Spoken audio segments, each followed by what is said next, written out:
David Dowker enjoys camouflage, as well as the word camouflage.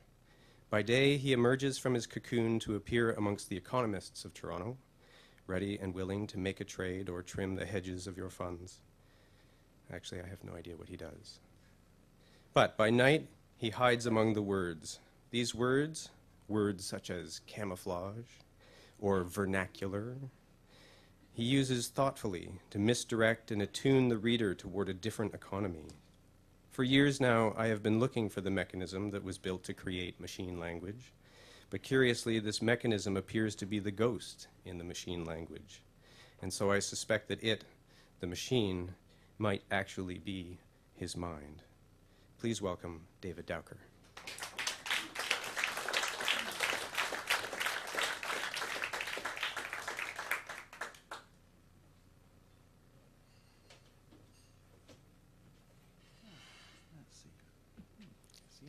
Okay. This is called Thrown to the Muses. Not beauty necessarily, but convulsive.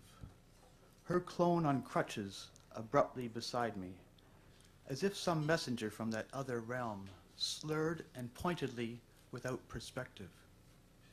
The message delivered, I suppose, but what exactly is it?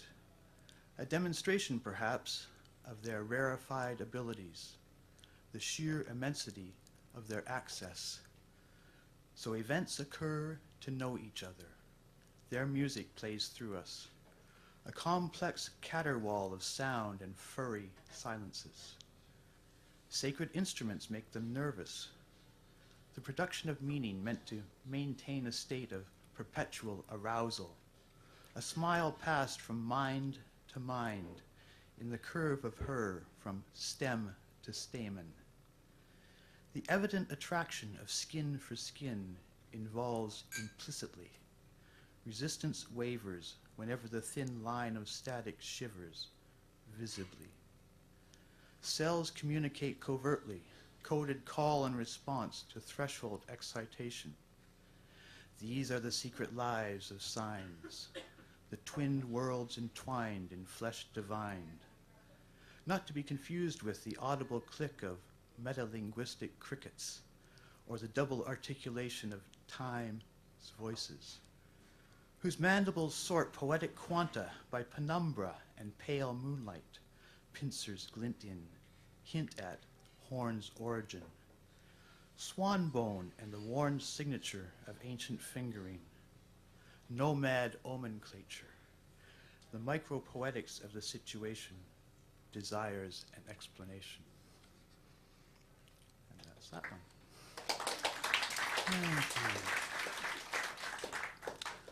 Okay, this is called Griot Trousers for David Hafer. I'm navigating crosstown from my piece of the sky to the situationist bar. A bit out of my element, perhaps, but maintained in a participatory distance from the twin impediments of reason and mystery, while being drawn into the argument like some cartoon character hastily scrawled in the margin for a quick fix to a sticky predicament. The clouds overhead overheard plotting coordinate belief systems. God, that tragicomic category concept mistake, asserts its right to wrong. It will take a miracle to make me believe in miracles. As it is, my senses have no filters. People appear as luminous eggs, softly bobbing along this earthly stratum of the energy grid. A beatific sales clerk neatly persuades me to buy into the halogenic radiance of her smile, a series of explosions housed in one magnificent chamber. I could case the library, but why? One knows the consequences of a raving night spent in the coin of wisdom-saturated scraps of manuscript, or iconic cardboard characters, crawling through the stacks, bewailing the lack of spiritual nourishment. The irony of the situation not unnoticed by those who wait. So, a roiling sphere, I roll into the bar. Above the plush baize of the billiard table, a sign announces, God does not play dice, but she does play pool. Here the drinks and the girls share names like ultraviolet and aurora borealis.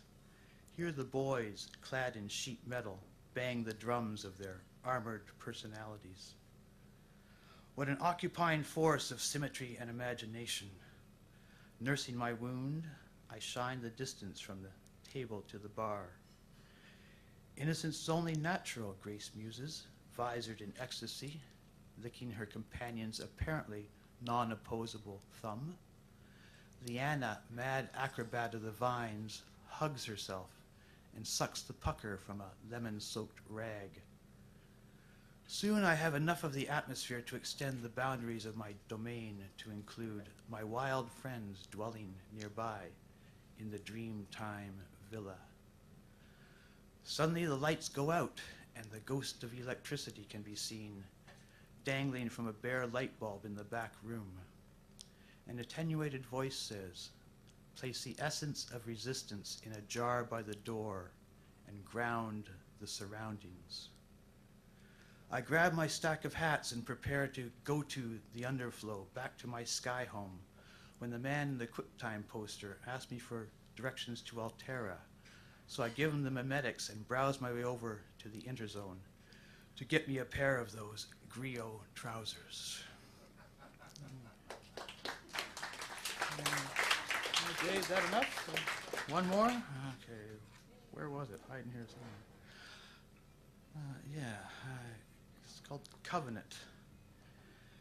In cartoons and dreams, people jump into and out of the script, casual as clams, and loaded to the gills with the promise of evenings soon to be sublimed, fucking with the means of production. Even in adversity, fate is unaffected but moving, casual as a clam, and loaded to the gills with the promise of consumption in the hurt confusion of a massed humanity. Even in adversity, fate is unaffected but moving. The hallucinated stand on first principles to disdain consumption in the hurt confusion of a massed humanity.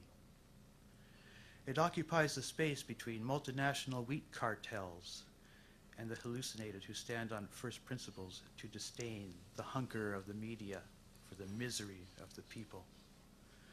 It occupies the space between multinational wheat cartels and the proprietary rights of veritable biological culture to the misery of the people and their hunger for the media. It has been said, fate is fractal and semi-permeable, as the proprietary rights of veritable biological culture, subject to certain prior restraints and binding arbitration. It has been said, fate is fractal and semi-permeable, as the love of the subject for the will to obedience, subject to certain prior restraint and binding arbitration, as outlined in the book of breathing and bound to happening, as the love of said subject for the will to obedience. The arousal of the powers of light against a serial and viral fear, as outlined in the book of breathing and bound to happening. To awake from astonished sleep, to routine delusion once again. The arousal of the powers of light against a serial and viral fear. Something inexplicably missing, something impossibly precise. To awake to astonished sleep from routine delusion once again. In cartoons and dreams, people jump into and out of the script. Something impossibly missing, something inexplicably precise. As another evening, soon to be sublimed, fucking with the means of reproduction.